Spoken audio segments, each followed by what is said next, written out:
All right, all right.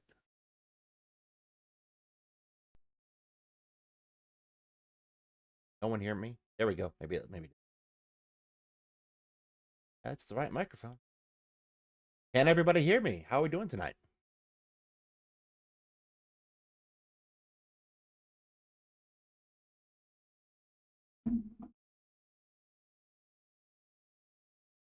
Well, you never know, Estelle.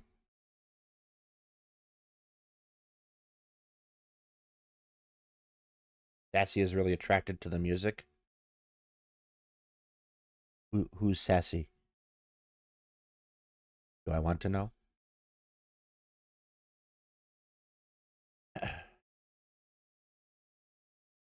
Ah, it's been a week, hasn't it? Had quite the week.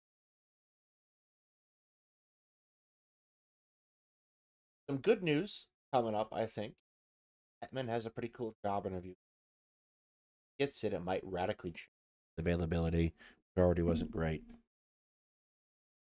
His ability to do work on the channel. We'll burn that bridge when we get to it, so to malproperism. Cat in your profile pic. Okay, fair enough. Avery can't hear the music because it's through the headphones, but I'm sure he'd be irritated by it like he is by everything else I do. But Hetman has a job interview on Sunday, so wish him luck. It's actually a pretty cool opportunity. It's with a resource that we've used here on the channel multiple times.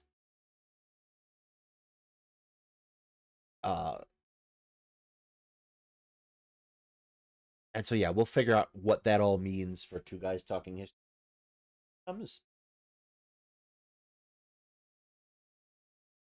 Tonight, I'll talk to you about a little something different. I kind of want to talk to you about genocide studies because there's been some confusion, and that's generous. There hasn't been really some confusion so much as there has been some deliberate obfuscation of a concept in order to try and make a stupid point seem relevant. That's really what's going on, and so we're going to talk a little bit about genocide studies, but we're also going to talk about logic a little bit, and not really logic in the formal A and B is root with C type sentential logic sense, but we're going to talk about logic in kind of the rhetorical sense. How to recognize when someone is trying to lie their little pants off. And this is a story that begins, as all horrible stories do, on Twitter, or X as it's now called, which is fast becoming the #1 hole in the wall for right-wing figures everywhere, including figures who claim to be somehow not right-wing, but still are. And one of those particular figures is someone you can't really avoid if you're going to talk about politics or history these days. It's Destiny. Why? Because he sticks his little nose in everything he does, irrespective of whether it should be there or not. So Destiny, the person who a few months ago couldn't find Israel on a map, excuse me while I sip my coffee, couldn't find Israel on a map and thought some variation of Aragorn, which is a king of Gondor, and the reunified kingdom of Arnor, and not a world leader, was the president of Israel or some crap. I don't know. Destiny decided to come out with this banger of a reply. Because mass murder isn't genocide. True. The two have almost nothing to do with each other.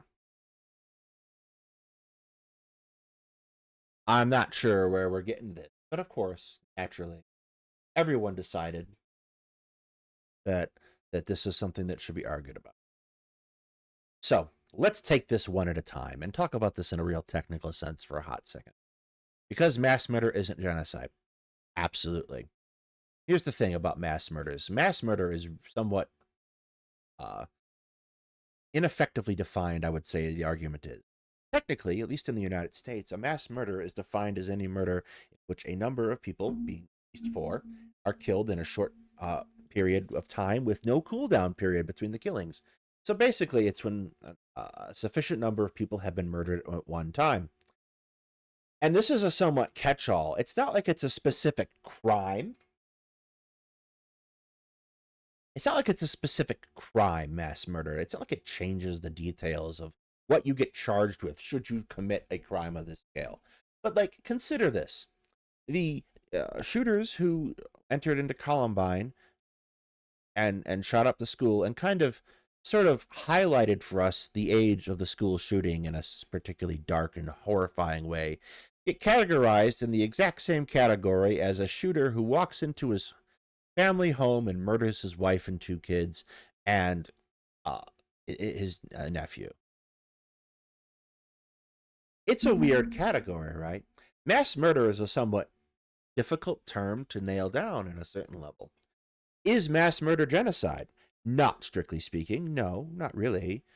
Genocide is a number of things that are defined by a UN convention on genocide, of which mass murder can be part of that, but mass murder isn't inherently genocide. But here's the trouble with this thing. Had he stopped there, he probably would have been fine. Mass murder isn't genocide. The two have almost nothing to do with each other. See, here's the thing about this particular statement. It's kind of designed in a very specific rhetorical way, and you see a lot of internet debaters do this a lot. And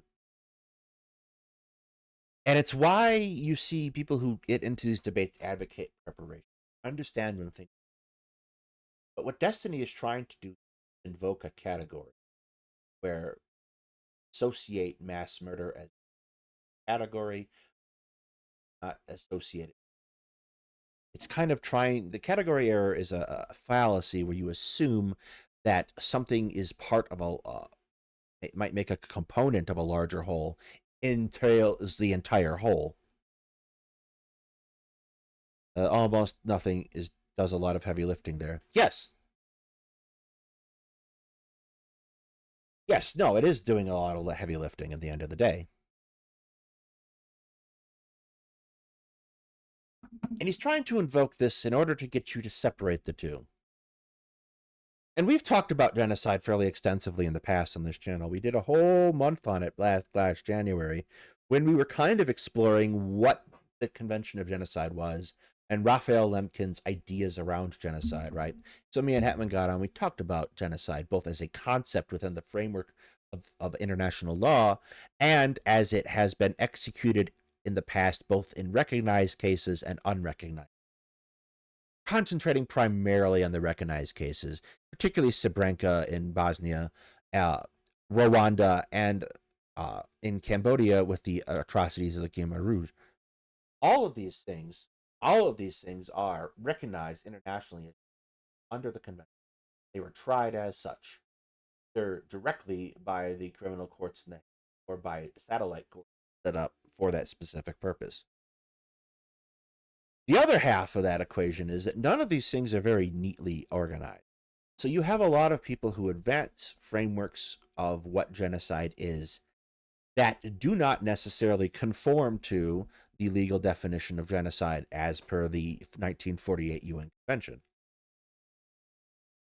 And this is where the debate rages on, right? Like, this is where the genuine debate wages on. Because and we here, like, we've made a lot of contacts with military historians and genocide scholars, principally because here at Two Guys Talking History, we are a military historian and a genocide scholar. So it's just, it's the circles, man. Just what happens. So I make the point that it's impossible to really say that genocide has nothing to do with mass murder, because every recognized genocide in the past, being those 3, and the Holocaust and the Armenian genocide have involved mass murder as a major component of the genocide. Enter Whick. Everyone knows who Whick is. You've all seen Whick. You've seen me on Whick in the past, although we won't be making that fucking mistake again, will we?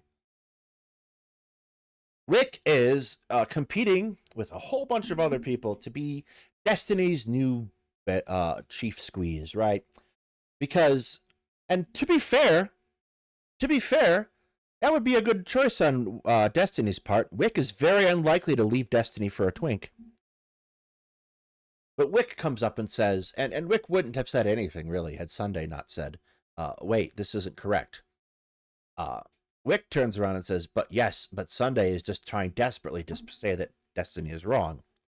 What Destiny actually meant to say, and then we were off to the races, and then Wag made the incredibly unfortunate decision to go into Whick court and talk about this. Don't do that. It's not okay. It's just never been to a more wretched hive of scum and villainy. Here's the point. Yeah, this general rule, guys. Do not go and argue with an idiot in their own fucking day. Gonna do that, draw them out into the open. Loner Box is Destiny's bottom bitch right now. Well, that's an interesting choice.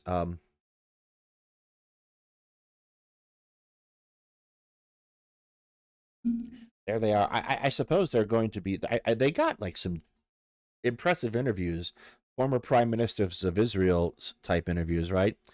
While they're over there. However, there are so many former prime ministers of Israel still living in Israel because they go through them at a remarkably quick pace. And most of the former prime ministers of Israel are actually Benjamin Netanyahu. Surprise, it was him all along. But like they're like what's his face did the 2008 negotiations, Palestinian Authority, Olmert.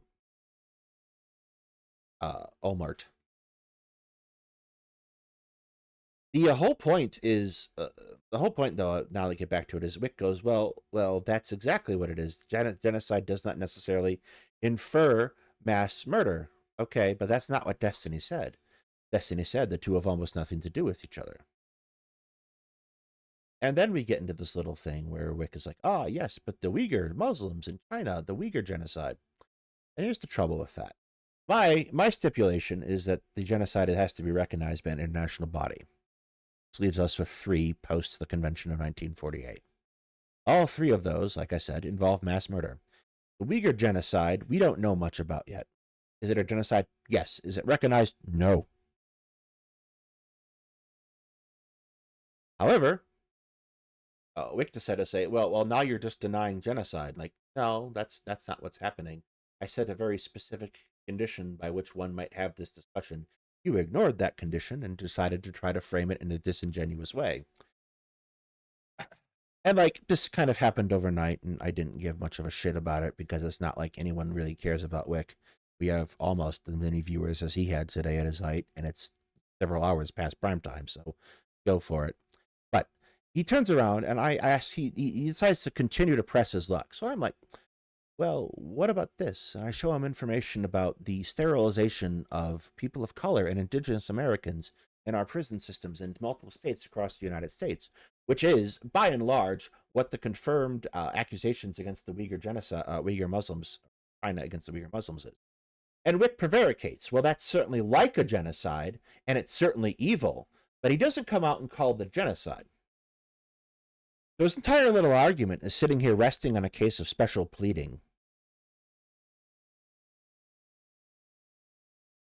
According to jurisprudence, by cultural destruction is evidence of intent for genocide.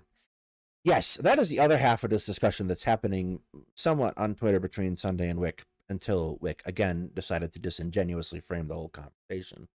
And then Whick ran from a debate with Sunday. Whick ran. Run, Whick. Run. I was like, yeah, cultural genocide is an entirely different thing, and his evidence for cultural genocide is the fact that the word culture is included in one of the articles of the UN Convention. And here's the trouble with this, and why I, this is the kind of thing that you see lost causers do.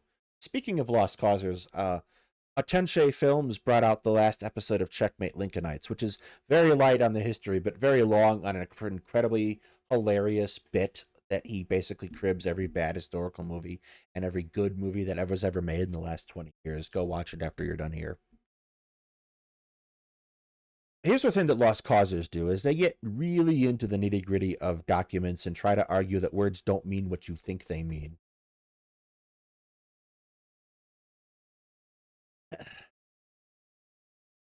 Yeah, we don't actually have any filters set up explicitly for words, which is probably a bad idea, but it's YouTube, not me. They get into this kind of thing like, well, did they say slavery? No, they talked about domestic institutions. Except that contextually, anyone who reads that document and has any real familiarity with the writings of the antebellum South will know that when you say domestic institution, you're talking about slavery. Stuff like that. That's kind of what we're talking about here.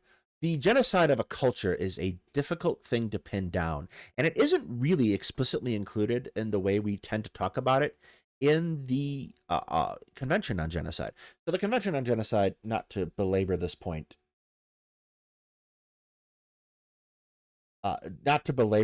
much beyond it. I'm going to bring it up again because it's relevant.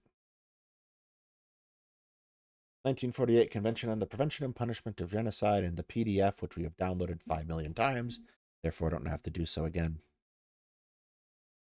Article 2 talks about how you technically define genocidal acts, right? In the present convention, genocide means any of the following acts committed with the intent to destroy, in whole or in part, a national, ethnical, racial, or religious group as such.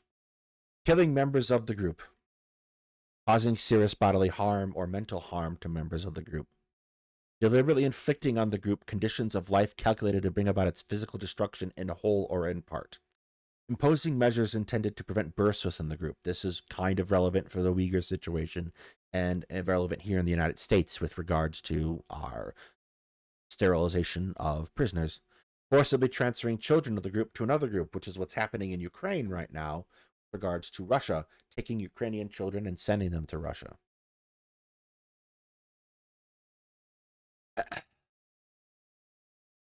Here's the trouble with this problem is speaking in the terms of culture. For example, if we're talking about cultural genocide, let's talk about for a second about the residential schools in Canada and their equivalents here in the United States, where indigenous children were taken from their families and put into these schools intent to quote unquote civilize.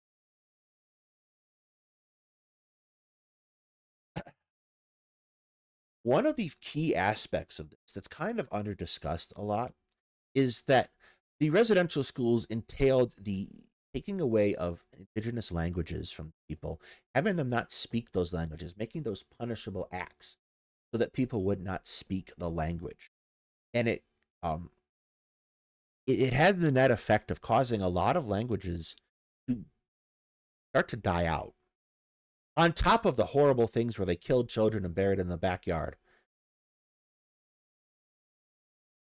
This is problematic in a number of ways because is denying you the ability to speak your language doesn't necessarily fall under Article 2, but it has a very profound effect on the ability of a culture to endure. And I think this is another point worth talking about with regards to Israel, for example, saw a renaissance of the concept of the Hebrew language founding. They have built a modern Hebrew language is a kind of touchstone to the past. It's a little Reverend Christie too, but that's beside the point. But I think in terms of like of the many things that come with Zionism, I'm not necessarily thinking this is a bad one. This is a strong touchstone that people can have to their culture and their religion. And language is a very effective way of bonding people together. It defines the way you think, right? The very terms in which you, the very profound connection that you have with other people who are like you. The other half of that coin is, for example, Gaza has a number of universities, or had rather a number of universities. They have been mostly destroyed, along with the vast majority of the rest of Gaza. And there was a particular case about a couple weeks ago where there was video evidence of the IDF going into a bombed out Gazan University library and burning the books there. Um, and like we've all seen the memes of people complaining about the burning of the Library of Alexandria, despite the fact that by the time it actually burned, it was already a shadow of its former self. But like, there is a concerted effort being made, at least especially now that we see in Gaza, to destroy the touchstone of those people. I don't know if I want to make the same argument that imposing measures intended to prevent bursts within the group isn't a form of murder. Um, it is functionally a it is a highly insidious thing, right? When you get down to it.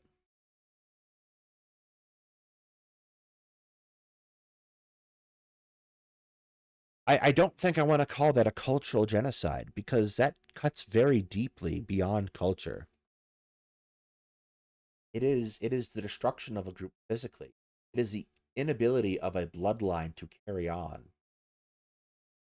And that's principally like what one of the principal accusations of the Uyghur genocide. And I'm sure that Whick was just desperately looking for a genocide, but you can't assign a death count to it, which is sad. Also, I'm fairly certain, and I've spoken with some genocide scholars about this. No one who really studies genocide is not at all convinced that there are not mass deaths and starvations taking place in these basically what are slave factories in this region. Um, so it's very likely, even if we don't have the evidence now because of how tightly it's controlled, it's very likely that mass death is taking place in China with regards to the Uyghur population. There is, and we've talked about this. The Genocide Convention is a rather narrow document when you get down to it. It excludes a great deal of behavior that the signatory countries did, that would specifically mark them out as guilty of genocide. You can make a very strong case for a very long sustained genocide of the indigenous populations in the United States, Mexico, and Canada. For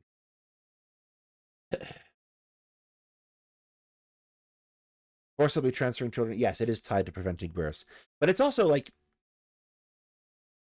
here's the thing: it's a principal disagreement you can get me and Hetman to argue about one day. Hetman is very attached to the concept of ethnicity, and I get really uncomfortable with the concept of ethnicity because on the other side of ethnicity tends to be some pretty messed up stuff.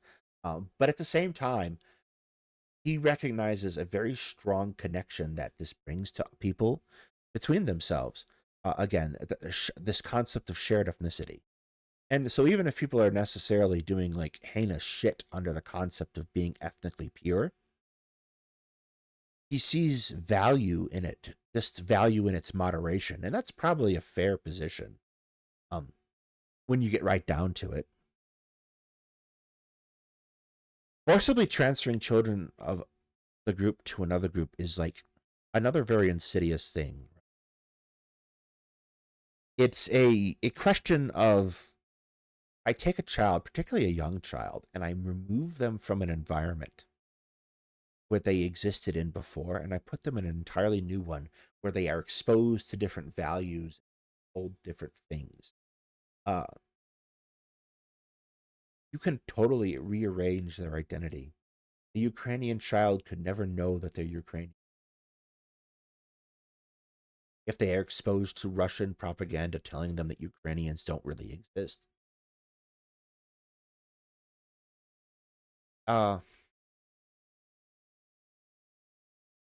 a good example, I think, of like this in action there's a Deep Space Nine episode. It's an early one where there's a Cardassian child, uh, Bajoran custody, and Cardassian child was raised by Bajorans. He was raised to hate Cardassians. And the plot is irrelevant, but it tries to explore that concept. The exact episode escapes me early on. Everyone's still wearing pajamas, so I'm pretty sure it's season 1.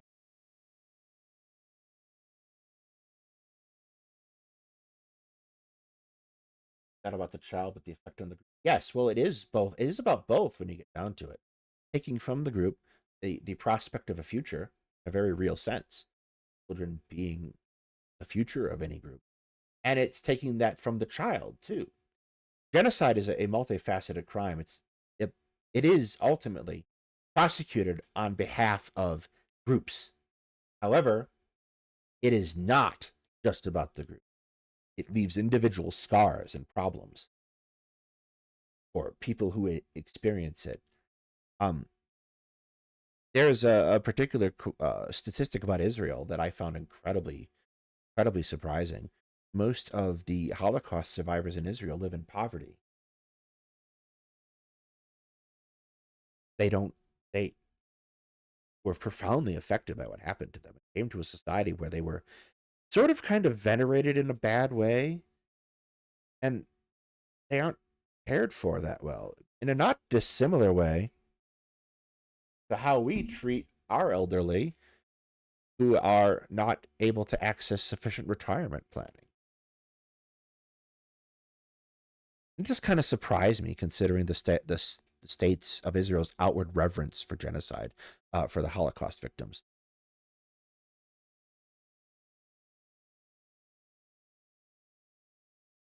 So the problem with culture is that it's very easy to destroy someone's culture. There are links to their culture. Without necessarily destroying the group through murder. That's possible, but it's not what's prosecuted crime.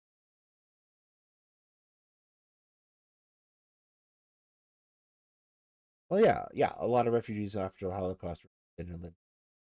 Yes, and that had a long-term effect on their ability to build wealth in that society, in the exact same way that if you had done that to a population such as recently unenslaved African Americans, would have done to them. Israel still, in a lot of ways, is a very dismal place. There's a very significant dichotomy between urban Israel and rural Israel.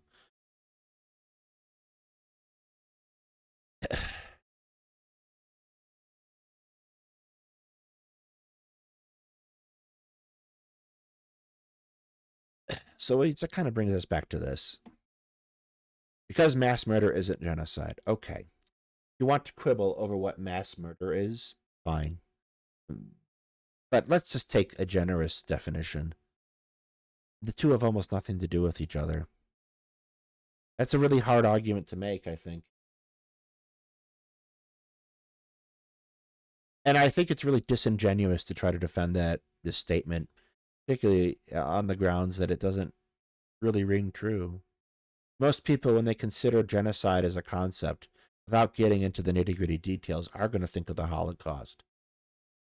It's the example of genocide, and it involved mass murder on an industrial scale.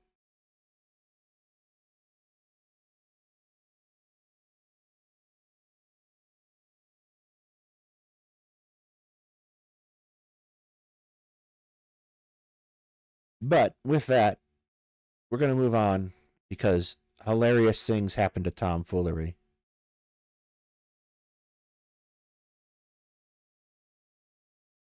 And that should be fun.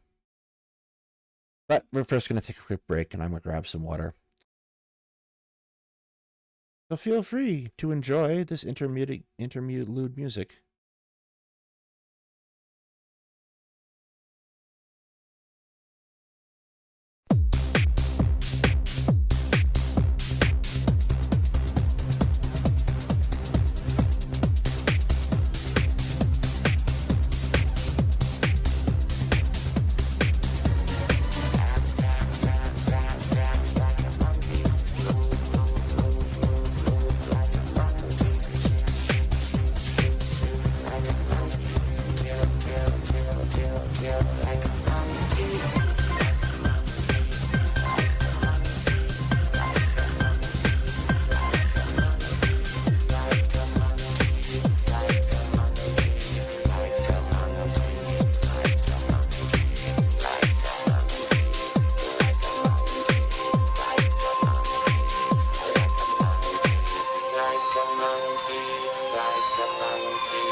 dance like a monkey.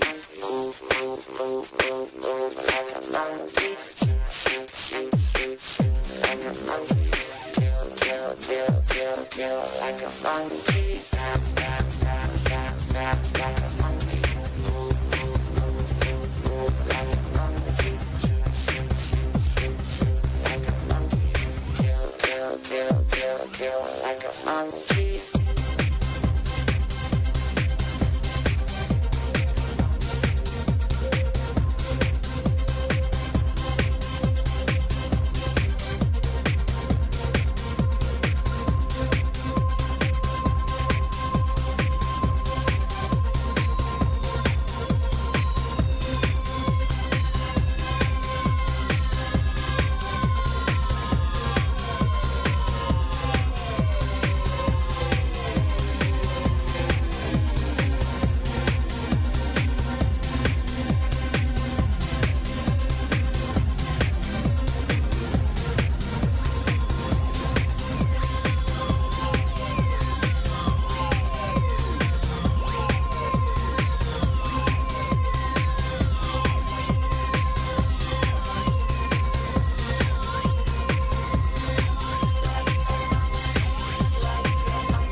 Alrighty, we are back. Hi, everybody. How are you today? Yeah.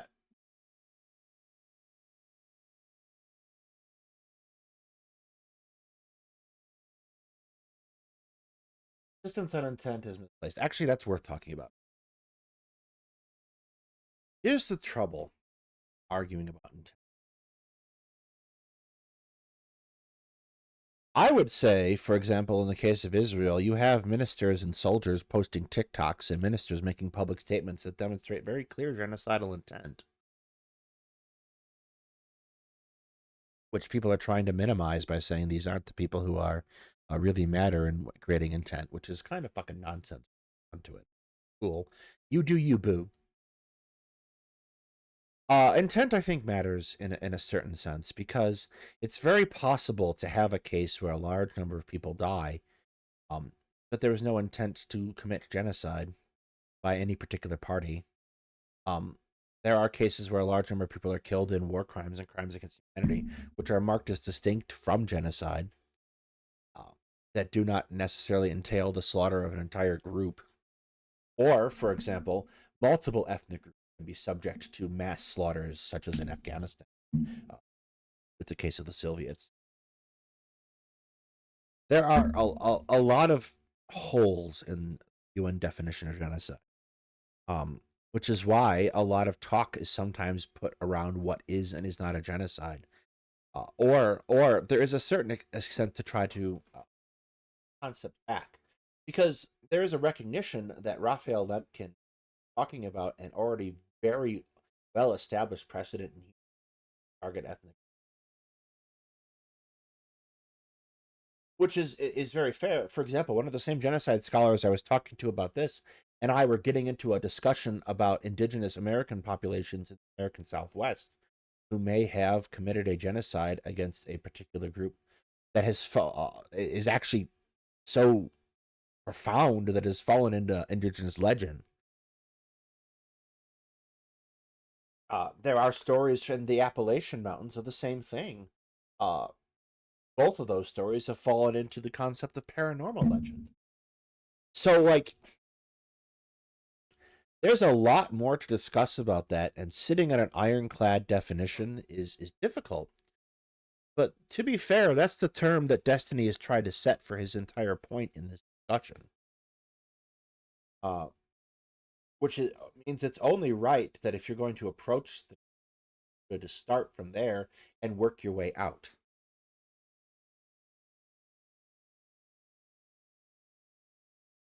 But enough about Destiny. He kind of bores me because he's very silly. This was pretty funny, to be all things considered. So, most of you probably know that how this started. One night, Origin of Language, or Logos, whatever the hell he's calling himself now, the little pretentious crap, hopped onto TomFoolery show, who's another silly little boy, and talked about how President Sunday is misrepresenting himself as a political scientist. And in the course of this conversation, which bored me so I couldn't finish it, it apparently came out that Tom is not been entirely honest about his own background, which has led to several days of clowning on TomFoolery, which I now wish to experience in its entirety with the rest of you, and I shall drag you along with me. Come, suffer with me. The little compilation of Let that load properly.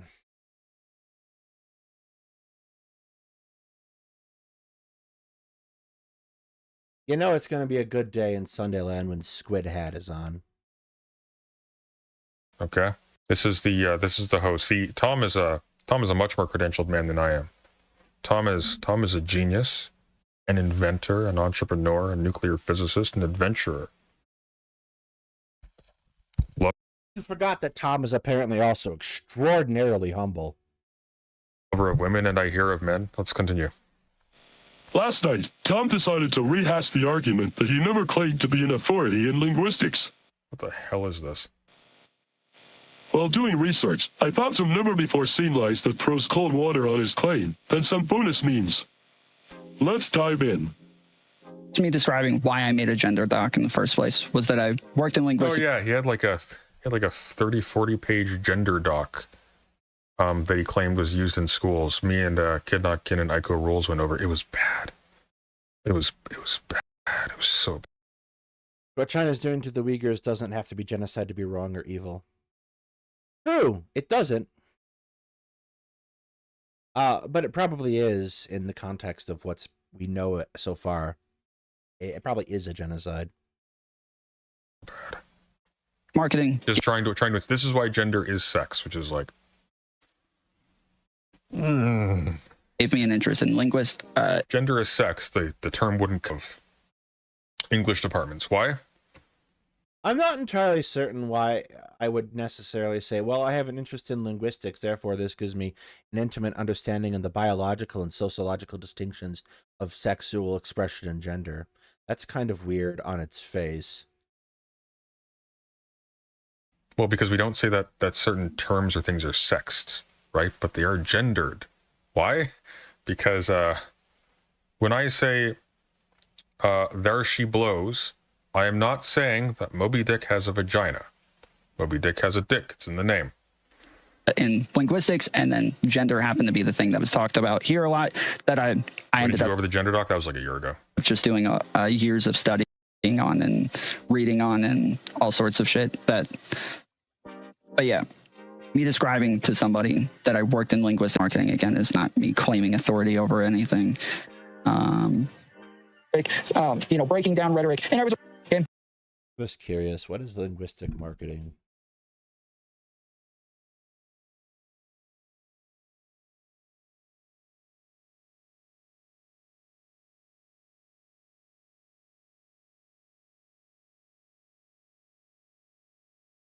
Can evoke emotions, influence perceptions, and ultimately drive consumer behavior. That's language, y'all. That's not linguistics.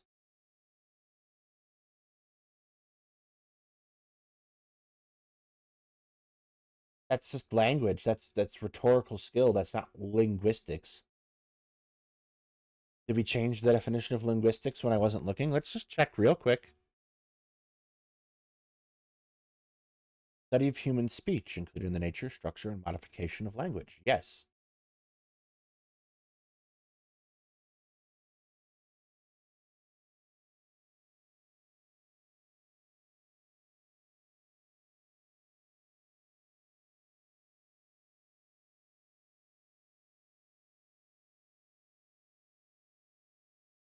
Curious, I'm checking something really quick.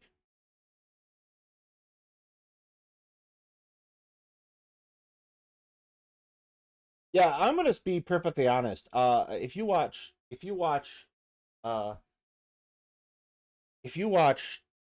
British panel shows, 9 out of 10 cats, and 9 out of 10 cats does Countdown, or Countdown generally, less entertaining than having Jimmy Carr be embarrassed on it. Susie Dent, the woman who basically lords over Dictionary Corner, she went to school for language, and is, for all intents and purposes, what comes to mind when I think of it.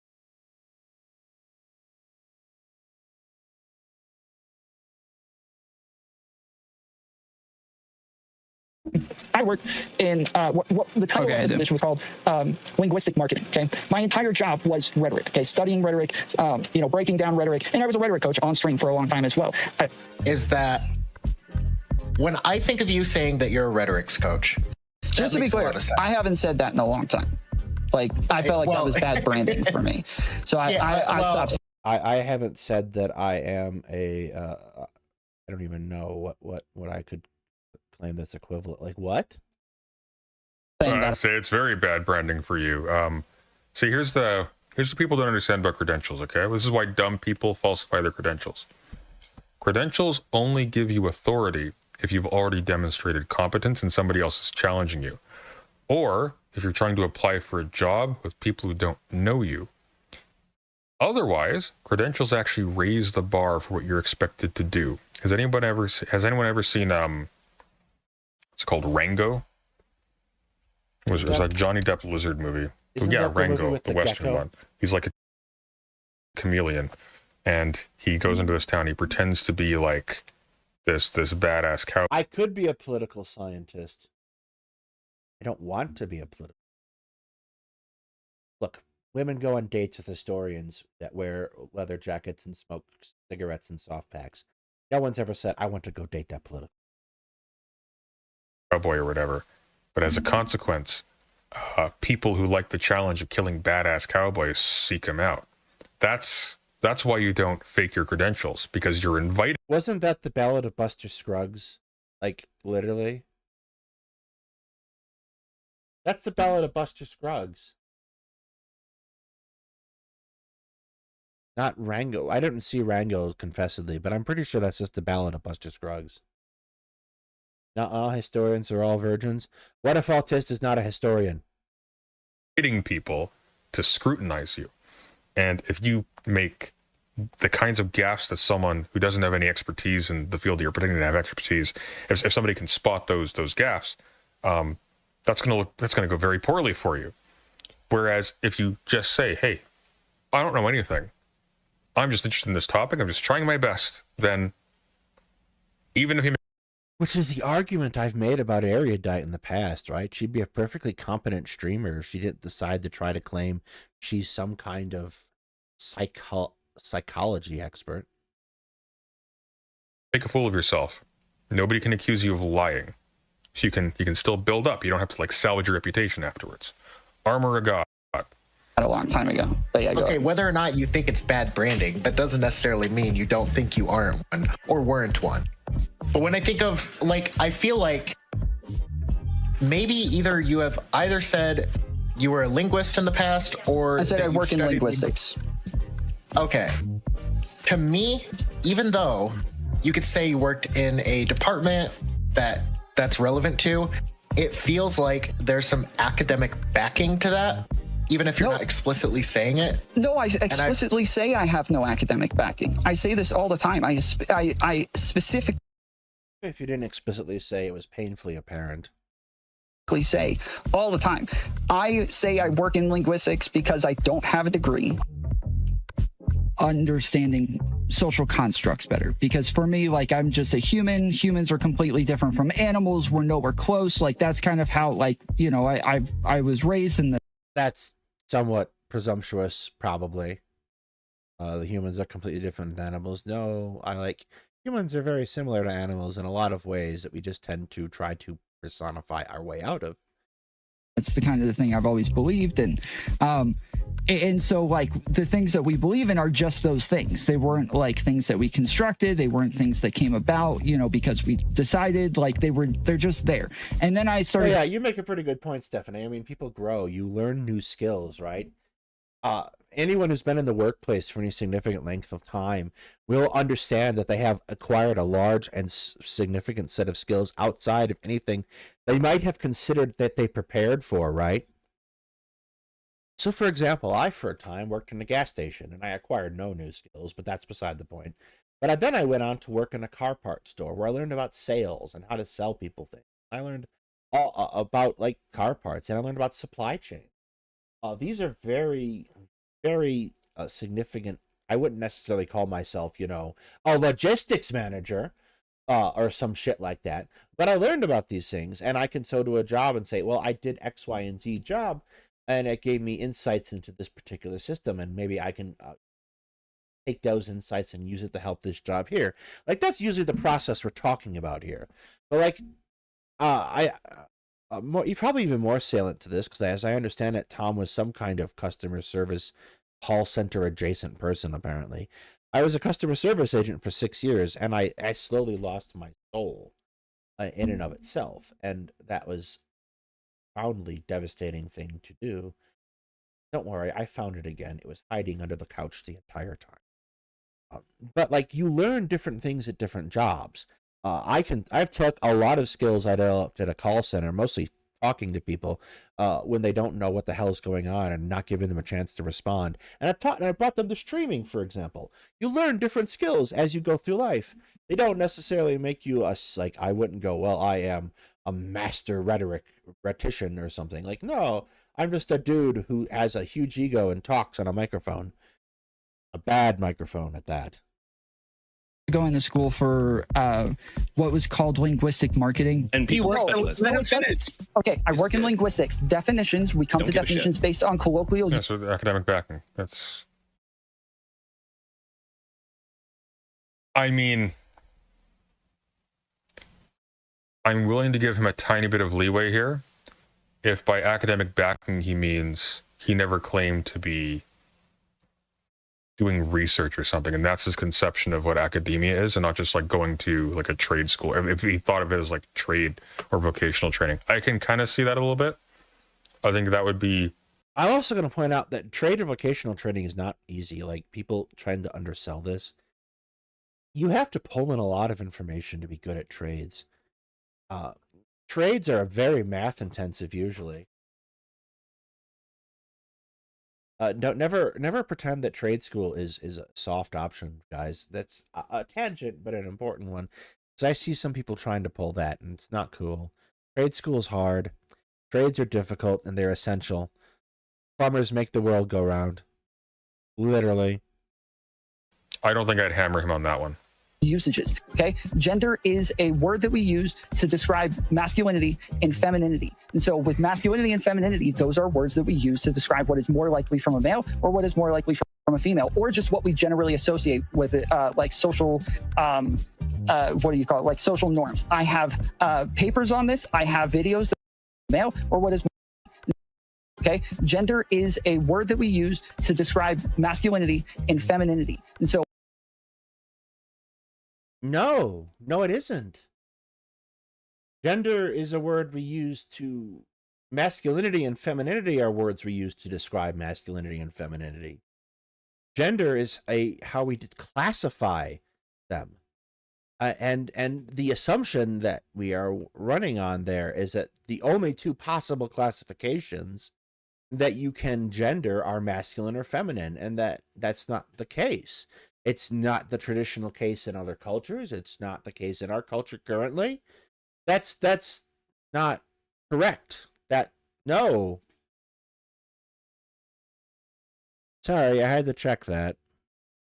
So with masculinity and femininity, those are words that we use to describe what is more likely from a male or what is more likely from a female, or just what we generally associate with it, like social, what do you call it, like social norms. I have papers on this. I have videos that are used in colleges. And Ooh, naughty boy.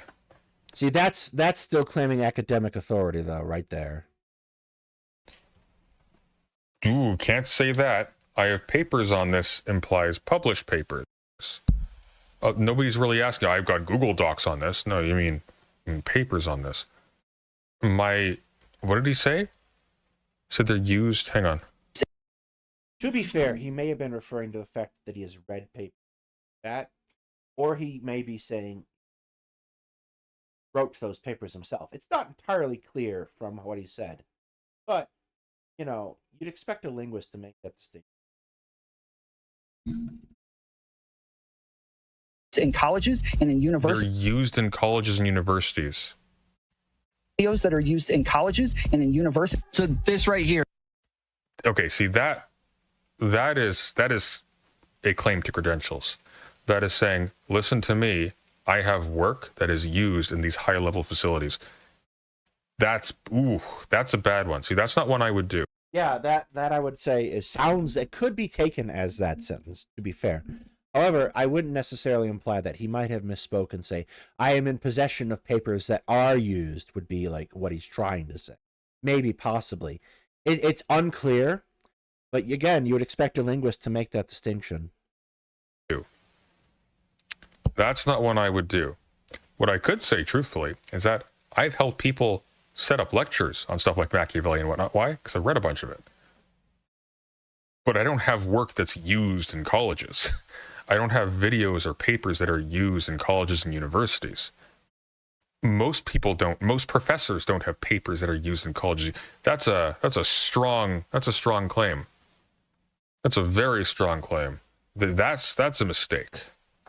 Here's where like what I meant to do is like respond to all of the things that Hugh said before I got there. So this is all like I'm going to put my angry Squiddleton on. That is a bit of a nay-nay there, Tom. That's not a thing you're allowed to do. You're not allowed to pretend you have material that's used in colleges or universities. That's telling people you're some kind of wunderkind. That's telling people that you actually have expertise in the field. You are making a credential of this. Like, gender is my specialty. I would love to see them and read them. Gender is my specialty. Wait. Uh-oh.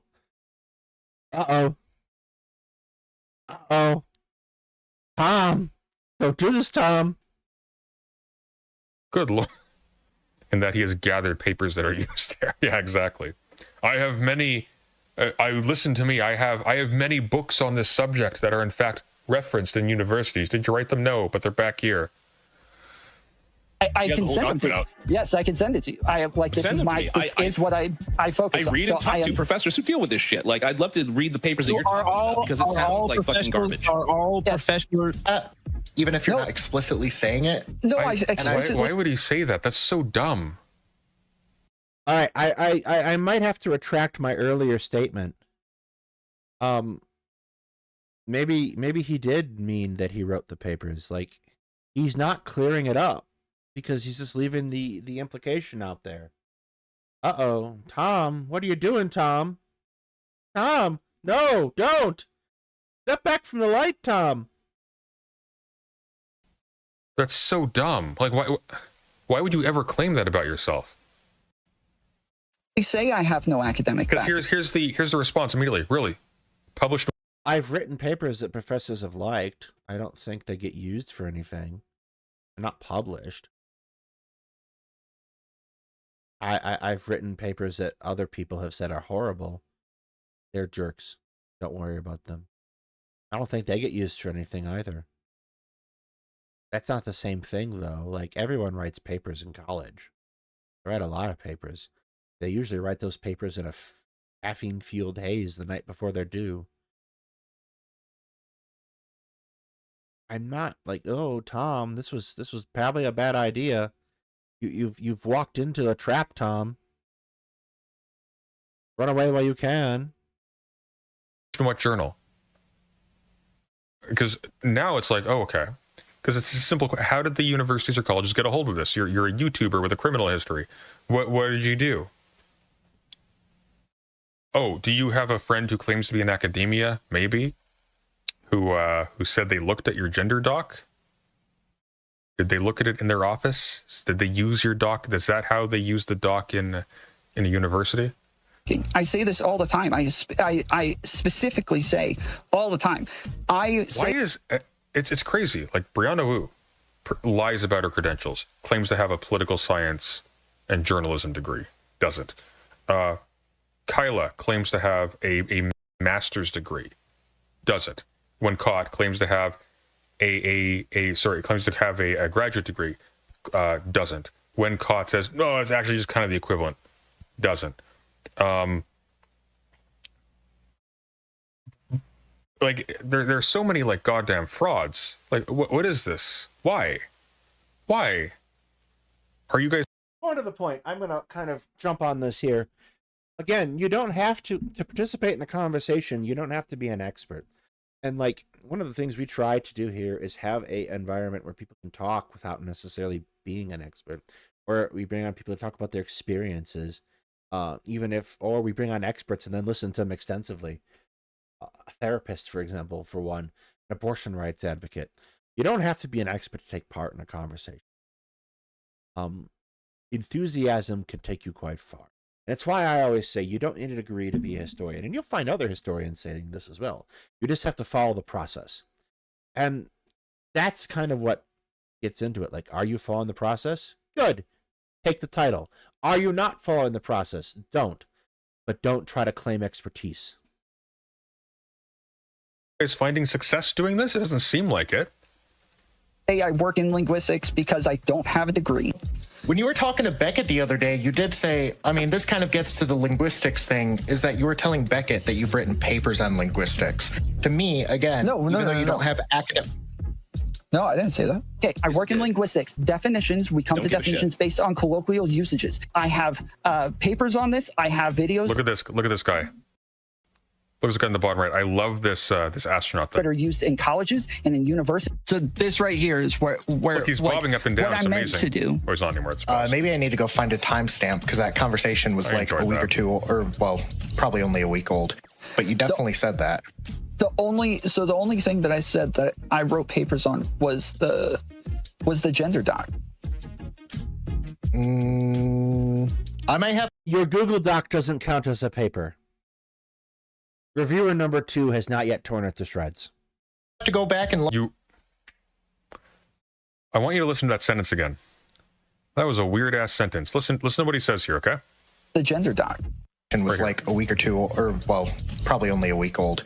But you definitely said that. Here.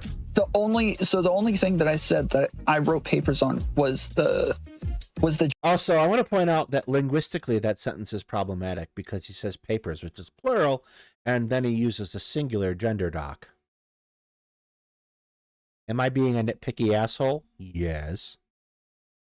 Don't lie. You love it. gender doc.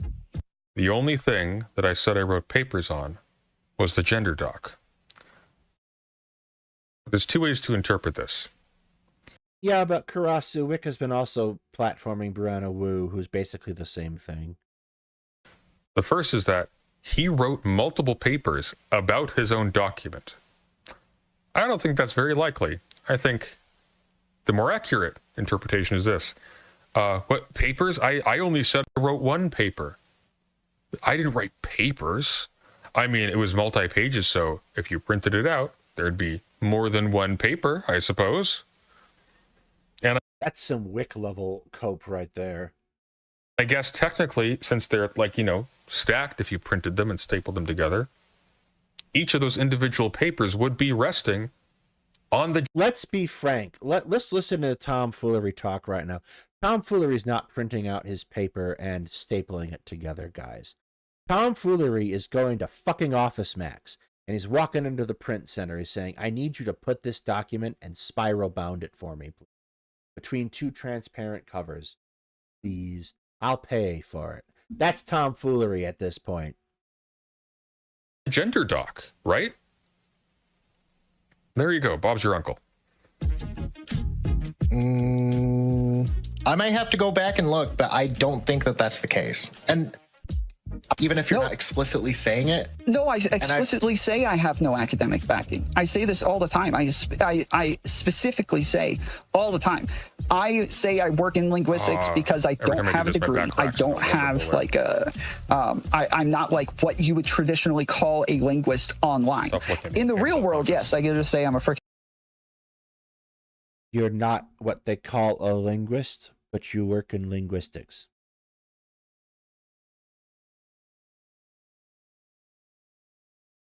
Let's just let that hang there for a moment.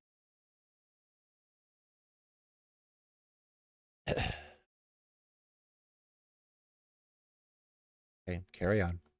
Freaking linguist, and it doesn't mean anything because I'm not acting in any sort of authoritative position. Here, I'm very specific to say I'm not an authority, as in like I have a degree and I can bring up. You literally did, though. You literally said, no, I know what I'm talking about. I got papers that are used in colleges. I got papers and videos that are used in colleges and universities. Why would you say that otherwise? What's the point? President Sunday, I'm graduating next week with an actual master's degree. It's an MBA, but I'm still going to tell everyone that my degree is dedicated to President Sunday. As you should, young grasshopper. But I'm glad to see you are succeeding. I've trained you well. Bring it up in conversation. I choose this to dedicate this stream to, well, me, my favorite historian. Congratulations. As if it is an authority to be answered to. Like when we were having that conversation between me, you, Ozzy, Katie. The student surpasses the master. Dave, yes. You do kind of like bring that up as a point to say like, no, I know what the fuck I'm talking about. Yes. You need to be the one that's shutting up.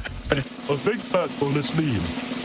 Tom says, while working at a car wash, he invented mobile detailing as a concept and started. Does he ever say what he means by work in linguistics? Apparently, he was briefly employed in the marketing division of Pizza Hut, is what I'm given to understand. the first mobile detailing company, then sold his business. Given the general decline of Pizza Hut as a franchise, I don't think I would put that on my public resume. It's not a joke. And at first we would it was a requirement that you had a water spigot or something that we could use that allowed us to wash the car. And then later, we started putting a, damn it, I forget what it's called. The word is like right on the tip of my tongue and I can't think of it. Oh God, please make it stop. What is it that you call like a big thing of water? It's pond, ocean, lake, gravy.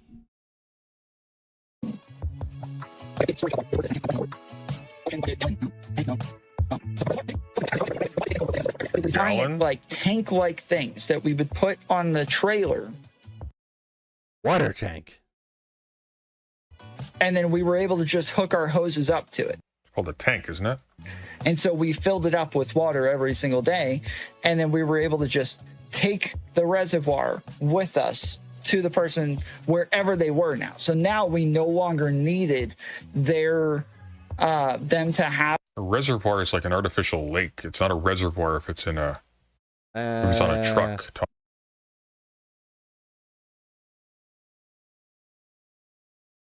I suppose you could call it a reservoir, technically. Yeah, reservoir typically is fly or source, sure. But it's usually used to describe like a place that water fills, like a storm reservoir or a reservoir behind a dam.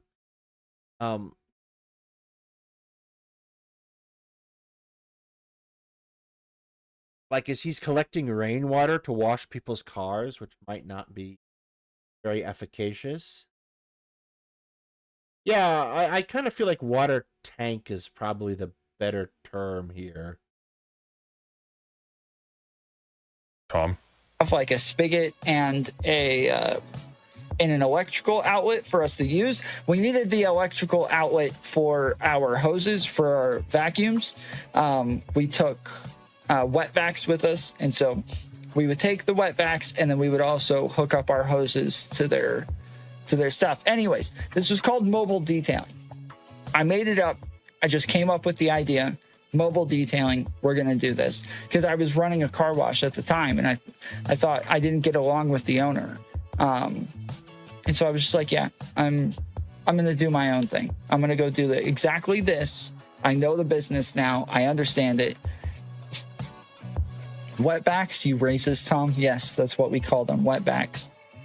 But anyways, so yeah, so I'd never heard of mobile detailing before. I don't know if... Actually, I don't know what that means. Oh, it's a anti-Mexican slur. If anybody else had... You did a car wash, is what you did. You did a car wash. It's called a car wash. It's a very popular concept. You can find them everywhere. There's a fucking song about it.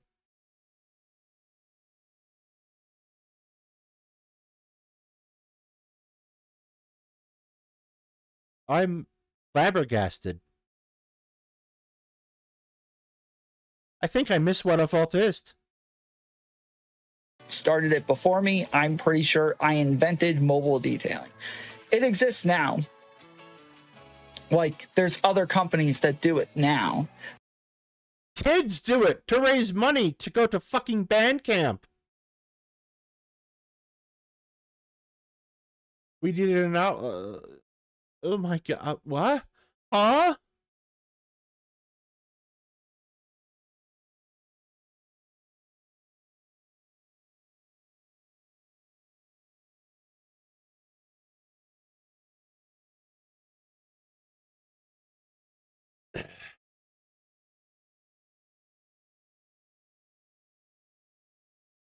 I don't.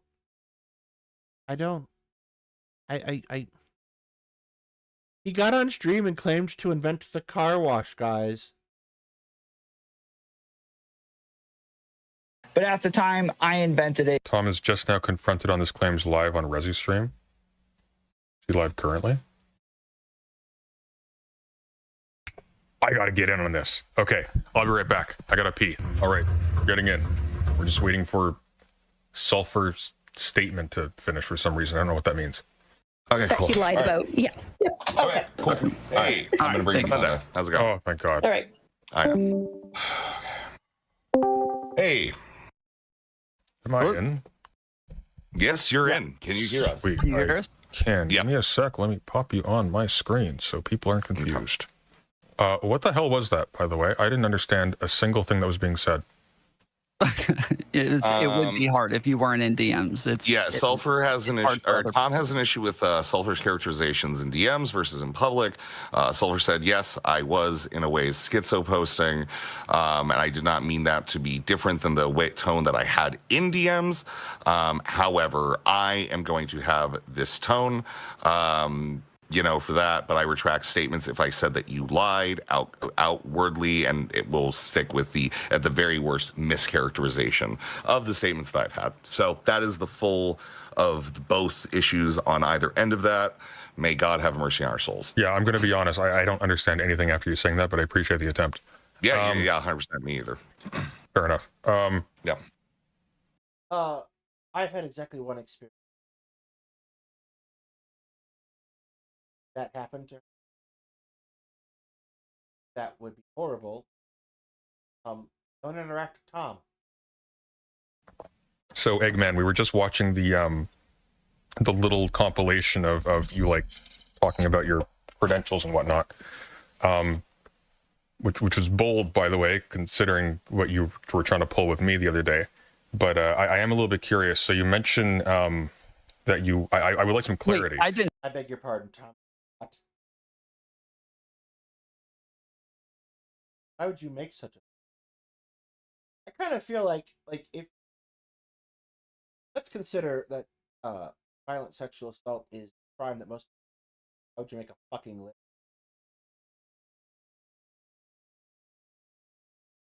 Didn't pull anything. I agreed with you on your claims. I disagreed with the difference between what it was that you were doing to Kyla in the way that you were characterizing it. Your video thumbnail says stop misusing your credentials or stop something like that, right?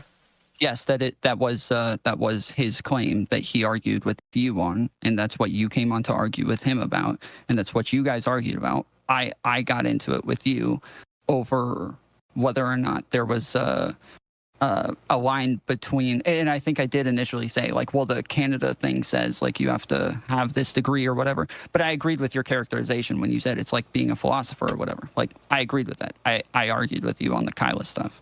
All right, fair enough. So it appears you said in multiple places that you worked in linguistics. You've written papers in the plural that have been used at colleges and universities.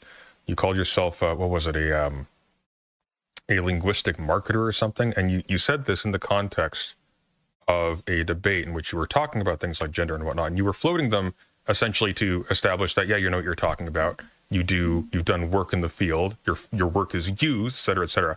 Can you provide like clarity on what all these things mean? And then later on, you flip back a little bit and you see. Here's kind of the thing, too, right? Gender as a concept is something we all experience. And, like, to a certain degree, I think you can talk about gender.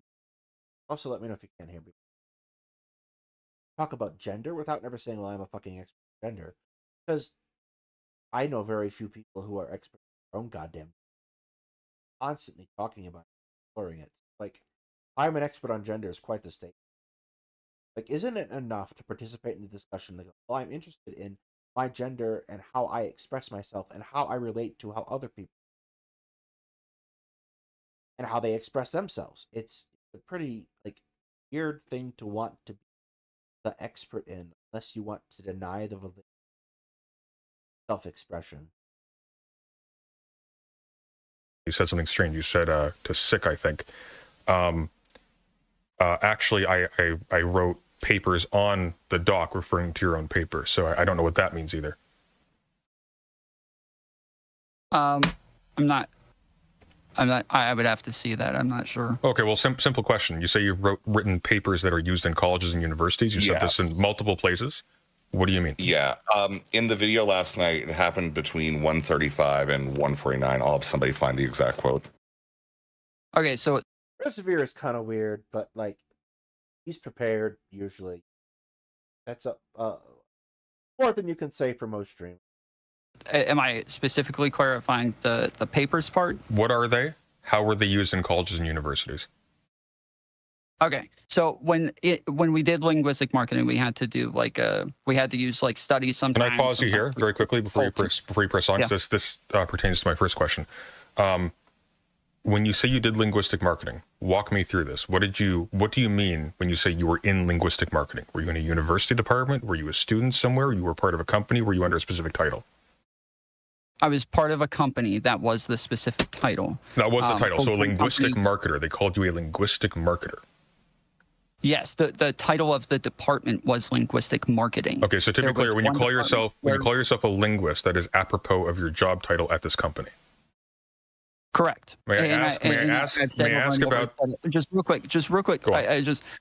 I have like repeated over and over that this doesn't actually encompass a whole thing of linguistics, and it's not like a massive amount of linguistics. It is like very specifically a study of language for rhetorical advantages. Right, but you brought this up in the context of a debate on gender. What did the marketing company do in terms of gender? What were they selling? Something as a gendered product? You talk about how we use gender in linguistics. Correct. And you saw my video going over this, right? I saw about 75% of it. May I inquire as to the nature of this business? Food, services, entertainment, what is it? Legal? Yeah, food services. So one was legal, and then two were like franchise companies that owned a bunch of different restaurants. One was legal? Yes, that's where I initially went to classes and learned all of this. It wasn't, sorry, my job was not legal. Sorry. The company was legal. My job was not legal. Do you mean it was in the legal profession, like it was a law firm or something? Yes, it was a law firm that had people calling and talking to people about mortgages and shit like that. It was. And this law firm employed a linguistic marketer. Yes, it was called that. It was called. So I'm more confused now than when we started. Legal firm talking about mortgages.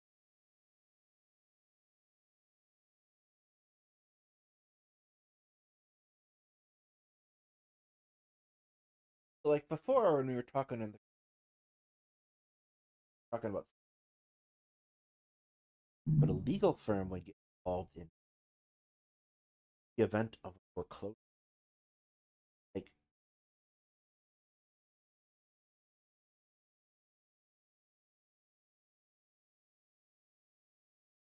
unless it was refinance, but even that would be like banking.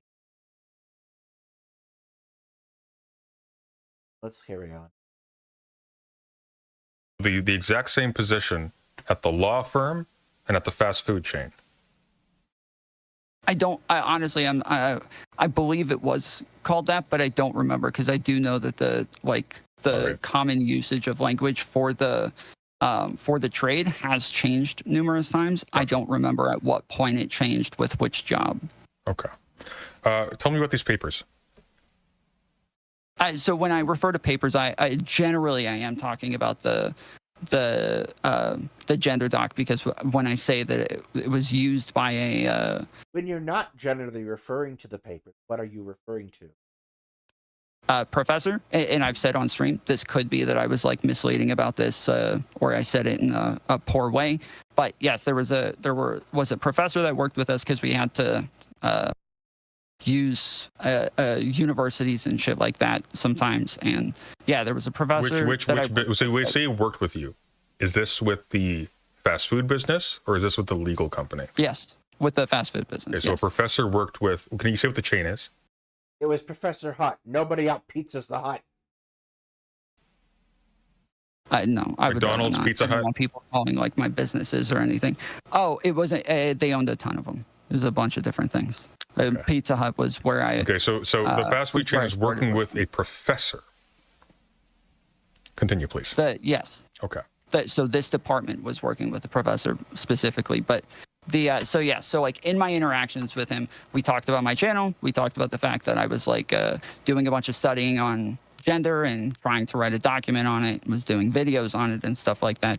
And initially I gave him what was the paper as. We are still in quite a long way from establishing the concrete understanding. I was continuing to work on it, continuing to write it, continuing to make it. And he said, like, this is kind of shitty. It's not finalized. Like, I would like to use this in my classes. So if you could eventually give me you'd like to use a shitty paper. Hang on, it's kind of shitty. I'd like to use it in my classes. So are you saying that you were the example of what not to do, Tom? The cautionary tale, such as it were? Version. He liked the ideas that were being communicated. He didn't like the way that they were written. I did almost all of it on stream, like with people watching and going over stuff and just kind of putting more ideas and more notes and going, So I can't help but notice too. More. So your entire gender document was stream of consciousness collaboration. I'm sure that wasn't a train wreck at all. Arguments. I can't help but notice. So I gave him that, and then I got you. I can't help but notice two things. Just real quick. Well, just let me finish. Just real quick. Eventually, because a bunch of people keep asking about this. Eventually, I left the company, and I don't have like direct communication with him. The only communications that I had with him were through emails that were literally on my computer. Did you leave the company? Was this those emails outside of that? Did you leave the company because of your identity fraud?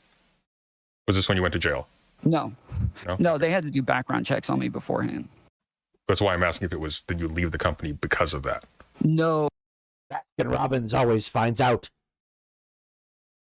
Oh, no. This was, I got locked up in 2008. I think that was the last time I got locked up. And this started, I want to say around 2014, maybe around there. Yeah. Okay. I can't help but notice two things, Tom. The first is that you've referred in this conversation to the paper in the singular. You've referred elsewhere to papers in the plural. So if you're going to say that your papers and your videos were used in colleges and universities. Wouldn't papers and paper being singular and plural be linked and that's why I said I could understand that part being miscommunicated, because I have talked about it in detail. Because your achievements multiply, then it's a little strange. Now, the second thing I noticed though, Tom, is that you say this was one professor who wanted to use this. Yes. Yes. Okay. Did he use it? Is this professor employed by multiple colleges? Which actually is possible, not beyond the pale. I would assume so. Again, so you don't know. Eventually left. I believe so. Yes, I believe so. So you said speculate. That he was going to use it and that he wanted a finalized version. But the only reason that I ever said plural for professors, and again, this probably is some speculation, is that there were other people in my chats, in my Discord, people who DM'd me saying, "Hey, I want to give this to my professor," or "Hey, we talked about this in my class and like we shared it." My professor, I hate my professor and I want to torture him. Can you produce any of these messages? Possibly, yeah, sure. If I can go through. I've lost my old account. I got banned a while ago. All right. So you preempted my second question, which is I can't help but notice that you referred, while referring to this as one professor, you referred to it being used actively in colleges and universities, in the plural both. Right? Yeah. So just to be clear, what you would have to produce in order to establish that it's been used at colleges and universities is some kind of written evidence that it has been used at multiple colleges and multiple universities. Yeah, if I wanted to prove that, yeah, sure. Yeah. But you made the claim. You surely do want to prove that because you said it. You made the claim, so yes, you should want to prove the claim. The claim is fundamental to your I have to retract my earlier statement. Holy shit. When Tom originally said it it sounded as if he could be in a position where he has, for example, collected other papers written by other people, which is not an uncommon academic activity, written on gender and language. His position is that he himself has provided to the corpus of information that is used in education. Worse, he's accusing professors of using this kind of information sans any kind of peer review process.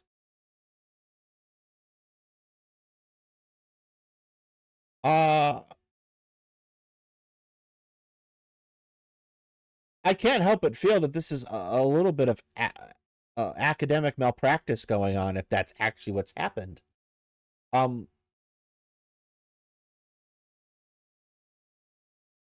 I was being as generous as I possibly could, but Tom, no,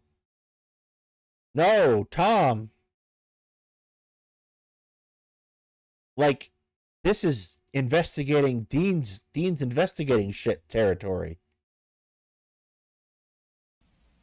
Well, if I think things hinge on that, then yes. If I want to prove the things that hinge on, they hinge on that, Tom. They hinge on that very much. That, well, yes, I would say your credibility, but I don't think that's really a threat anymore. I again, the only reason that was brought up at the time was just to say that, like, they kept saying that I didn't understand what gender was, and that what I was calling gender was sex, and that what I was that I had never liked. But you were calling gender descriptive instead of a category. They were correct in saying you don't understand what gender is. Tom, this is not good, Tom. Thought about yeah. So you were citing your expertise in the field. You were citing your background in the field, but your background in the field appears to be working for Pizza Hut without any background education. So when you Pizza's the Hut. When you say, why are you saying? Hold on, wait, no, hold on, don't move past that. Why did you say appears to be working for Pizza Hut? Why did you say that? That's not what I said. I'm just throwing a fast food. You said we agreed it was a fast food chain. I'm just tossing one out. Okay, but you understand this isn't the thing that you want to focus on. The specifics of what thing that Sunday naming a specific thing is a rhetorical device. Was you would understand if you had studied rhetoric and linguistics. Just a thought. Maybe I don't know. He's making a point. He's using rhetoric to buttress the point. Wasn't that your whole job, Tom? That when you say I'm working for Pizza Hut, you understand you're communicating something very different than what would actually. No, Tom. That's not what's happening here.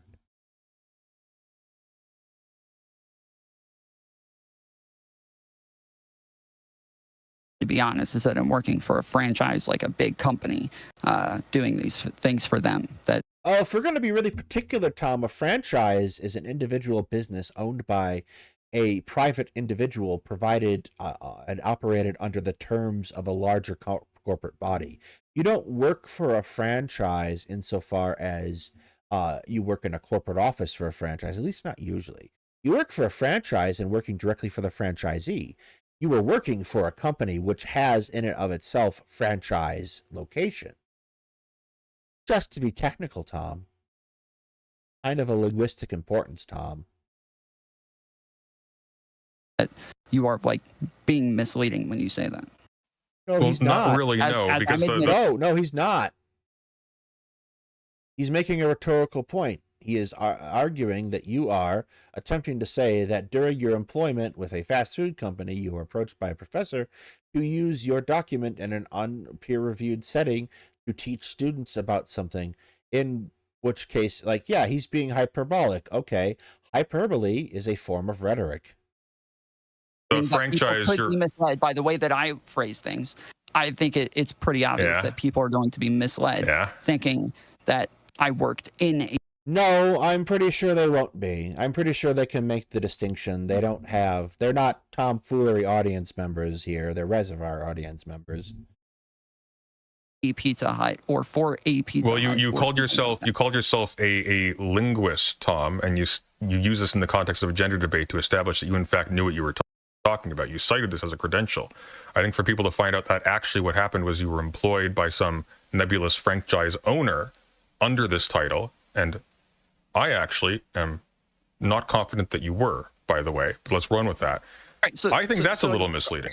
No, I don't think that's a little misleading. I think that's an overt lie. Hold on.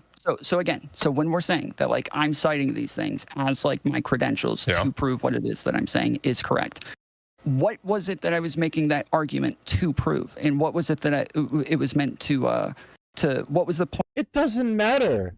Like, you could be trying to prove that the moon is made of cheese. The credential that you hold doesn't change the point of the argument. Like, I am a linguist, and I think the moon is made of cheese. I have papers on this. Okay. That doesn't change the fundamental fact that you have cited credentials that you do not have. Point that it was meant to communicate. Well, I think in the context of this conversation, you're trying to establish, as you just said, that you understood what the word gender actually meant. People were challenging your use of the word. In your gender doc that you said falsely was used at multiple colleges and universities. Don't follow the bouncing ball. Just keep going. So it was not to say that I was that I knew what I was talking about or anything like that. The point was to say that I was trying to get them to engage with the idea that like this is how we come to definitions, and I cited over and over. But Tom, you don't know how we come to definitions. You're not. But yeah. First of all, you don't come to definitions through colloquial usage. You come to definitions by common agreement. It's an epistemological process, not really a like decision that's made. Hold on. I allowed you to finish. Just wait. And so the point was to say that, like, if you go look in these dictionaries, they will say what it is that I'm saying. I am still referencing an authority for the. Okay, I am a linguist. Therefore, if you look in dictionaries, they will. I looked it up in the dictionary. What? I'm becoming more confused all the time, Tom. Them to go to. I am asking them to trust. If if the job could be done by a fucking dictionary, why'd they hire you, Tom? It would be much cheaper to buy a copy of the dictionary. Fuck, it's online. They wouldn't even have to buy the copy.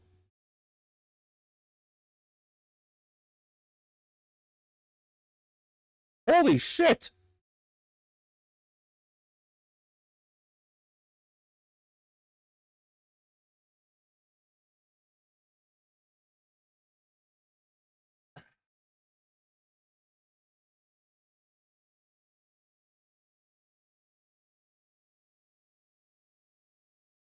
That's an incredible turn of events where he turns around and argues that I am an expert in this thing that is a function that can be performed by a dictionary. Me too, I guess. Jesus, fuck. Trust me enough to go look at that authority. Yeah, that's what citations do. I'm not referencing myself as the authority. Yeah, Tom, but you didn't say go look at the dictionary. You said I'm a linguist, and this is how we use gender in my field. No, that's what you said. Yes, yes.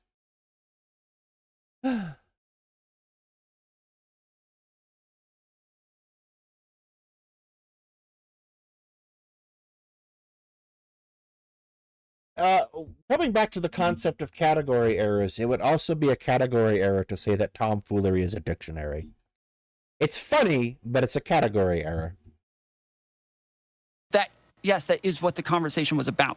That's what you said, though. Correct in how we come to. That's what you said, though. How we. Wait, what is it that I said? That's what you said. You said. He doesn't even know what the hell he said.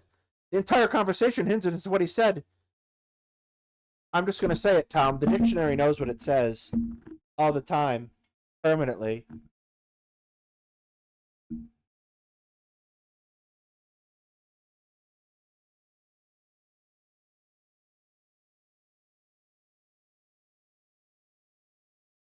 I am a linguist, so I know how these terms are used. You'll have to pull that up. I don't. I'm gonna turn around and write on my dictionary copy in my office. I am a linguist. I just put it on the front cover. No, I don't. I just watch it on stream. It's there.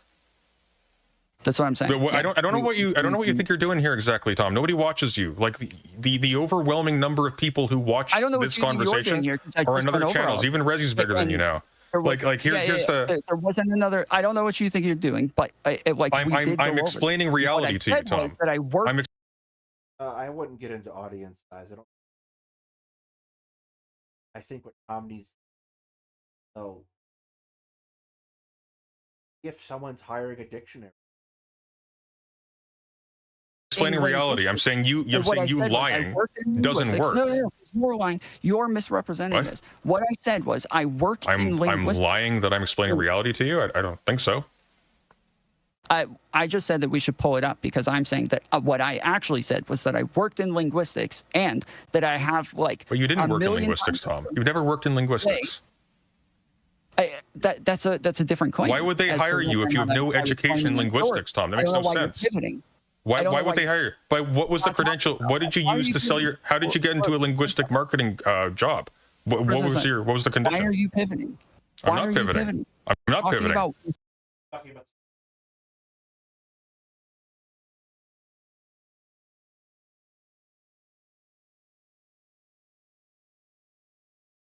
Language Arts Marketing Manager Curriculum at Loyola Press. Remote AI Writing Coach, Chicago. Marketing Manager. Bachelor's degree in marketing related fields. Director of Marketing and Communications.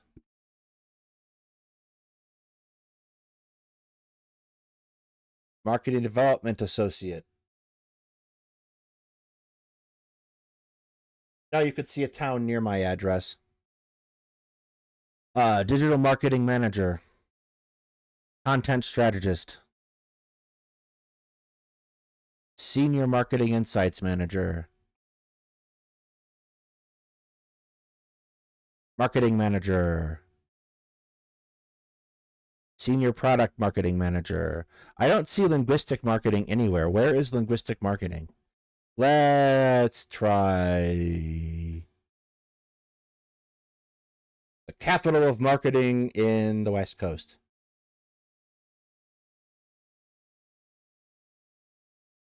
Marketing specialist for healthcare.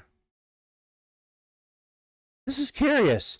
There does not seem to be linguistic marketing anywhere.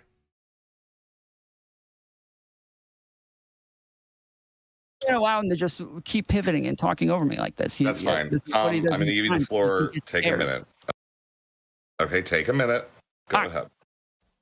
So the claim again was that I worked in linguistic marketing, and then I have also said a million times on my stream, I like the experience that I got from this only like gave me the ability to maybe look at these things better and research these things a little bit better. But I'm not an authority. I'm not an expert, and I have a broad pattern of saying these things a million times over to where I make sure that yes, like I am not I'm not trying to like fool people of this in any way. Sure thing. Linguistic marketing is an area of knowledge that studies the manifestation of linguistic means in the marketing communication texts.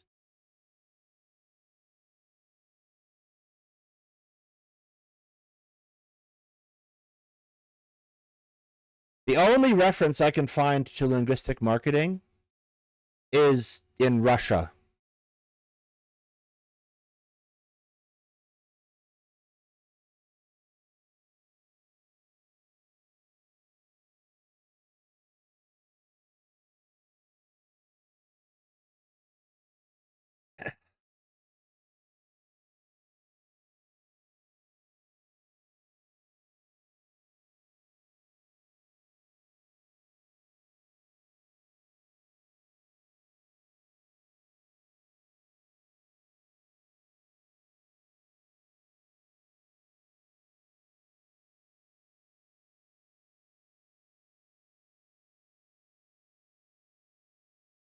No linguistic marketing jobs, Tom.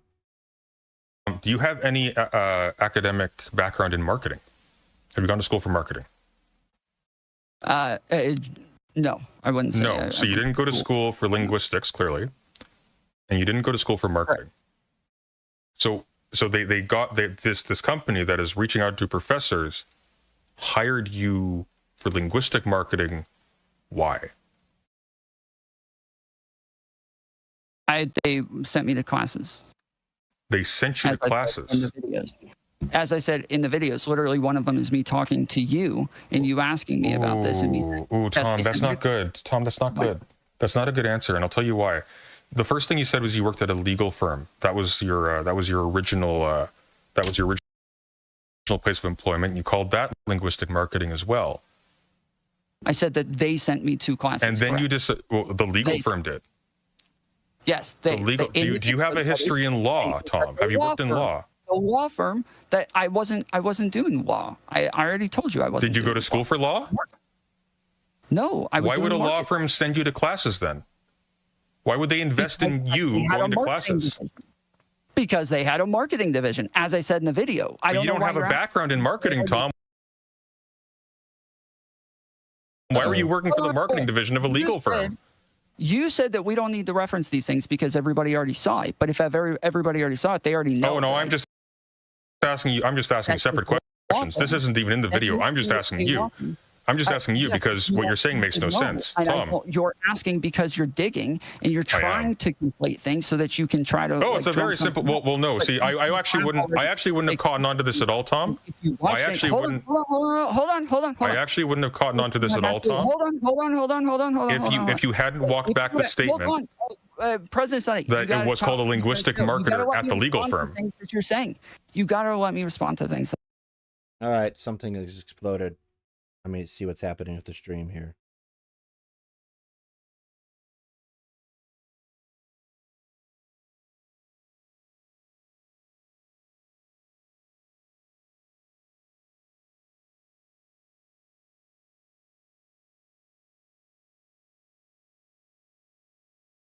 You do.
All right, welcome back from our self-imposed technical difficulty. Let's pretend I'm smart. That you're saying, okay? Well, take the time that I'm giving you now to respond. Stop whinging about it. All right. Burning daylight here. If you had actually watched the videos and where we go over all this stuff in my video. No, I'm responding to what you just said now, Tom. We're not talking about the videos. What it is that I'm saying, President Sunday. Yeah, I know. You want to waffle on and on. It doesn't matter. Nobody gives a shit. It's boring for me. I kind of want to just get to the point, you know? It shows that you don't know what you're talking about. So just hold on a second. Tom, you don't even know what your job's called. You don't know what your job was called, Tom. You can't, like. Have you ever been to university at all? I'm not going to say. I'm not going to say if this is what we're doing. You gotta let me talk. No, it's a simple. I'm here to ask you questions. Did you ever go to university at all? No, you're not adding a fifth question already. It's a yes or no question, Tom. You can just answer quickly. Yes or no. Did you go to university? It is correct, and I will answer it after I answer the other 5. Why don't you answer that first, and then we just move on? I'll let you talk. Is this what you're doing, Resi? Just say. I can certainly see if Tom ever testified on his own behalf why he's been to jail. Yes or no. You're zonyaing me. That's what you're doing. Oh, is that a ferret? You're zonya on me, Resi. What is that? Is that what's happening? No, it's not a ferret. What is that? Resi, what is that? Yeah, it's not a possum. You say that you're gonna. Is that an actual possum? I said earlier, I'm happy to talk to you. I was all excited. You're going to moderate, but if you're not going to moderate, then I don't know why I'm here. I'm listening to you. You're just going back and forth. It seems like you're getting hits in. I have the audio for both of you evened out. You're both kind of just talking over each other. I mean, this is the thing. I don't think there is a discharacterization between this and your conversation with Sulfur, but it was just kind of like the other way. No, every time I start talking, he starts talking over me, and he makes claims. I try to respond to them, and he adds a new claim, and then he asks a new question, and then he asks a new question. But yes or no, Tom? Did you? Well, Tom, a skilled linguist would understand that claims are not questions. Go to university at all? Possible for me to answer all of these things. But just this one. I'll be quiet. I'll be quiet for 2 minutes. I will be silent for 2 minutes. Tom, I'll be silent for 2 minutes. Did you go to university or not? Sunday, I'm holding you to this. Okay. Tom, did you go to university and for what? No, I didn't. I haven't. Like, I've been to university, but not for any of these things. No. You mean you've been onto a university campus? No, like I had not a university, my bad. I went to a community college. I went to like school for this, but not for anything involved with marketing or linguistics. No. Imagine my shock. All right, you got 2 minutes. Let's go. Okay, so in the videos, I explained that I went to a law firm. I was working for them. They had a marketing department where people were selling mortgages, and in that department, they did they did send some of us in each I don't know what you call it, in each office. They sent one person from each office to go to classes for these things, and then eventually I went and did other things, and then eventually went back to doing that and turned it into a career for a while. Are you done? Yes. What did you do for the? Who was the mortgage? Who was the law firm selling mortgages to? What? I have more questions.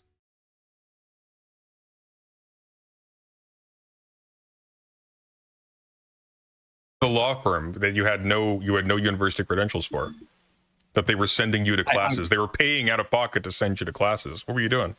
So my title was mortgage consultant, but I didn't know anything about mortgage.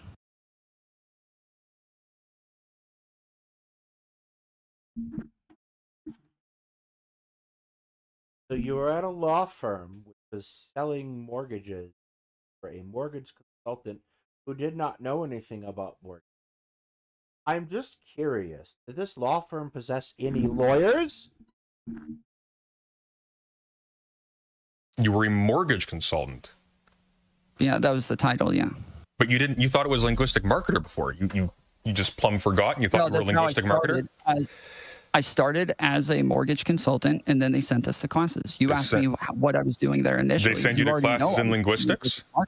Were the classes in linguistics? Were they linguistics classes? Yes, that is what you went to linguistics classes. Really? That it's called linguistic marketing. Oh, the class was called linguistic. I thought you said the job was called linguistic marketing, Tom.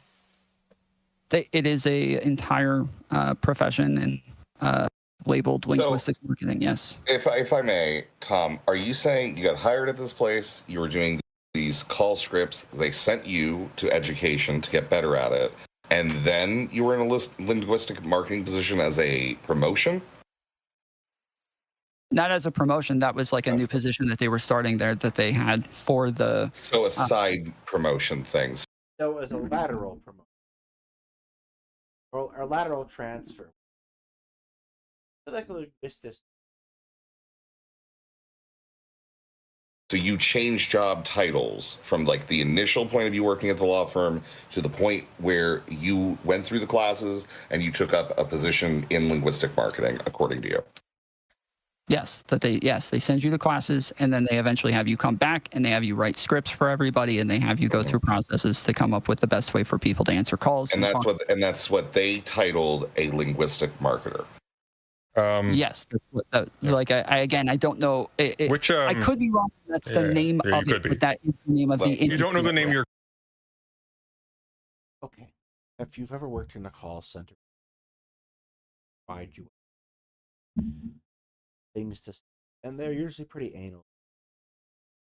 There are people, if they work in a call center where their job is relatively secured, such as union call, ignore the script and goddamn job. The person who writes the script is the most ignored person in a call center. Still have not squared the goddamn circle of what the law firm was doing selling mortgages. Your course now. Okay, question for you, Tom. Which institution? What? Which institution? Where did you take this course? They were in office buildings. What do you mean, which institution? Which university or college, Tom? So this was a corporate training. I told you I didn't go to a university or college. Why are you asking? You said you went to a community. Well, then where did you? Well, hang on, slow down. So, wait a sec.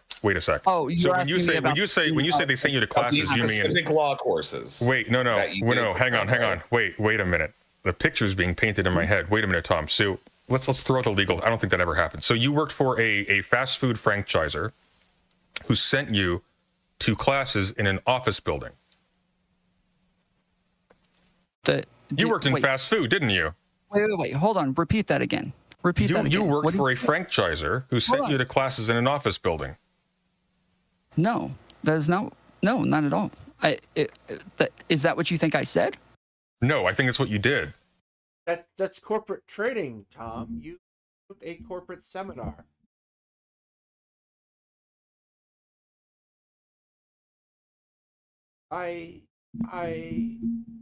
Oh, holy.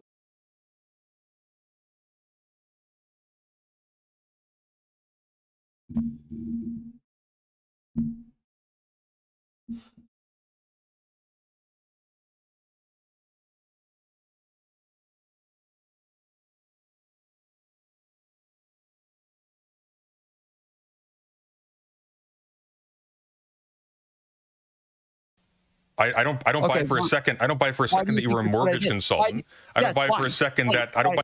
Okay, this is be like, so for example, when I worked as a call center rep, we had one day a year that was training day. Went to a hotel down their conference center, and we all got in the conference. And we basically knocked out like 4 or 5 big training modules here, and then we had presentations. This included lunch. This would be like me fucking a training day seminar saying, well, I ate lunch with the CEO because she was 7 tables over from me. Buy for a second that a company sent you to classes. Why do you think it? Why? What is the logic there? Well, let's think about what we. Because the logic is insane. Like, I'm a mortgage consultant that know anything mortgages, so they sent me to an unrelated school to learn an entirely different skill set to supplement a skill that I do not have that I was hired for.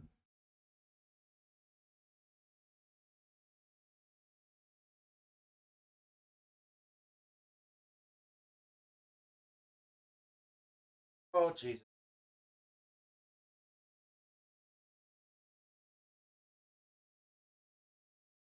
This is obviously a pack of lies on Tom's part. Subscribe to Two Guys Talking History.